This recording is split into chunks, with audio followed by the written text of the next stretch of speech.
Hi there, Nancy here. Listen up as I share my latest tip of focusing on large gift fundraising.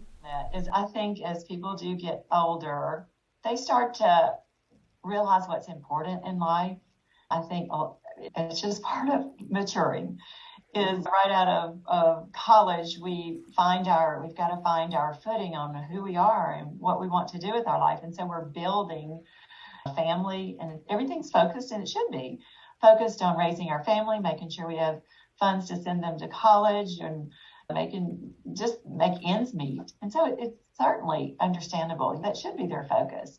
But there's a point in kind of the 55-year-old and older is when I think people think, I have all that I need. More things are not going to make me happy. If I could buy an island, would that make me happy? You know, the happiness test that we hear about. And I was reading, someone mentioned it again this weekend. It was the happiness test. Well, would that new car make you happy in 3 months, in 6 months, in a year? I just want a car that runs, right? And they don't necessarily want to start a nonprofit. There's a lot of work. They're thrilled that someone else started a nonprofit to address this need. Let me contribute to that. Let me help them. So philanthropists are thrilled that they started the nonprofit. They want to contribute. Their intention is not to start a nonprofit. They want to give.